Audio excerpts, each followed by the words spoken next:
इस समय हम मौजूद हैं गाजियाबाद के लौनी में, जहां पर यूक्रेन से अभी वापस आए हैं छात्र जो यूक्रेन में फंसे हुए थे, शिवम ठाकुर। इनसे हम बात करेंगे।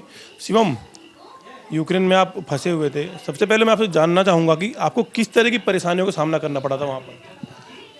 जब हम वहाँ पे फंसे हमें पता लगा कि युद्ध का माहौल बन रहा है, तो उस समय हमें खाने पीने की दिक्कत बहुत ज़्यादा हुई। हम एटीएम से पैसे निकालने जाके के पैसे भी नहीं निकल लेके, डॉलर एक्सचेंज तक नहीं हो रहे थे हमारे वहाँ पे। इस तरीके की परेशानी से हमें बहुत सामना करना पड़ा वहाँ पे। युद्ध के माहौल में जहाँ आप रह रहे थे, तो वहाँ की क्या स्थिति थी? वहाँ की स्थिति थोड़े दिन तो ठीक रही, शुरू के 4-5 दिन ठीक रही, लेकिन उसके बाद एक पास में सिटी पड़ गई टर्नोपिल, वहाँ पे रात में हमला हुआ। उसके बाद हमारे सामने एक बिल्डिंग थी, तो वहाँ पे एक मिसाइल आके लगी और पूरी बिल्डिंग सेकंडों में तबाह हो गई थी। वो उस समय ऐसा लगा कि शायद अब हम नहीं बच पाएंगे। तो उस दौरान आप कितने छात्र थे जो भारत के वहाँ पर थे, और उससे अलग उस देश के भी छात्र आपके साथ रहे होंगे, तो कितने लोग थे उस दौरान आप? हम फ्लैट में रहते हैं, हम 8 जगह थे उस समय साथ में। बाकी हॉस्टल है वहीं पर पास में, वहाँ पे करीब 400 स्टूडेंट्स के। अभी उसके बाद फिर आपको किस तरह की मदद एम्बेसी द्वारा मिली, भारत सरकार द्वारा आपको मदद मिली, उसके बाद कुछ जानकारी? एम्बेसी से हमें बहुत सपोर्ट मिला। हमें भरोसा था कि प्रधानमंत्री जी हमारे निकाल लेंगे हमें, क्योंकि मोदी जी है तो सब मुमकिन है, तो हमें उन पर विश्वास था, इसलिए हम ज़्यादा घबराए नहीं। तो कौन सी तारीख को आप वहाँ से चले थे यूक्रेन से? मैं यूक्रेन से 27 फरवरी को चला था। यूक्रेन से जब आप चले तो उससे बॉर्डर, किस बॉर्डर पर आप आए, तो थोड़ा सा उसकी जानकारी हमारे दर्शकों को आप दे देंगे बात? मैं 27 फरवरी को वहाँ से चला था, और 28 फरवरी तक मैं यूक्रेन के बॉर्डर पे ही फंसा रहा था, क्योंकि वहाँ के लोग निकलने नहीं गए थे।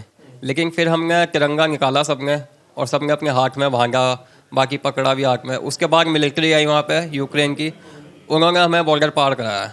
फिर हंगरी की मिलिट्री आई, उन्होंने हमसे वीज़ा वगैरह जो लगाना था उन्होंने वीज़ा लगाया। फिर वहाँ से एम्बेसी हमें बुडापेस्ट एयरपोर्ट पर लेके गई। तो वहाँ से आपको किस तरह का है, जो एयरपोर्ट से किस कौन से भारत के प्रधान, शायद कोई मंत्री भी आपके साथ थे, तो कौन मंत्री थे और किस तरीके से आप, कितने जो छात्र वहाँ से वापस आए साथ में? हमारे साथ एक मंत्री थे, गुरप्रीत सिंह हरदेव जी, वो हमारे साथ थे, और उन्होंने हमें हौसला बढ़ाया। वहाँ से वो हमें मिले, खाना भी मुहैया कराया गया हमें, और बाकी हमें निकाला वहाँ से। क्या कहना चाहेंगे? अभी आप आए हैं, आपके मन में खुशी है, परिवार भी आपका खुश है, तो अभी भारत आकर किस तरीके का संदेश आप देना चाहेंगे लोगों को, जो आपके साथी छात्र अभी फंसे हुए, उनके लिए क्या कहना चाहेंगे? बस यही कहना चाहेंगे, हमको खुश है, लेकिन उन स्टूडेंटों के लिए बहुत दुख है, क्योंकि वो भी हमारे साथ के ही हैं, और वो अभी वहाँ पे काफ़ी स्टूडेंट फंसे पड़े हैं। बिल्कुल उनका निकलना बहुत मुश्किल है, क्योंकि कीव लवीव ऐसी जगह हैं वो जहाँ से निकलना बिल्कुल ही मुश्किल हो चुका है। तो मोदी जी से एक यही अपील है कि उन्हें भी जल्दी से जल्दी रेस्क्यू करा जाए। अच्छा, अभी एक बात आपने कहा था कि तिरंगा जब आपने निकाला उसके बाद आपको वहाँ बड़ी सपोर्ट मिली, तो इसके बारे में थोड़ी जानकारी दे सकते हैं कि तिरंगा निकालने के बाद में किस तरीके की आपको मदद मिली है? तिरंगा निकालने के बाद हमें जो वहाँ की मिलिट्री थी, जैसे हम जिस रास्ते से जा रहे थे, फिर उन्होंने हमें दूसरा रास्ता बताया कि इस रास्ते पर खतरा है, आप इससे ना जाएं, दूसरे रास्ते से जाएं। बाकी हमारे साथ मिलिट्री के कम से कम 25 एक जवान हमारे साथ भी चले गए, उन्होंने हमें बॉर्डर पार कराया।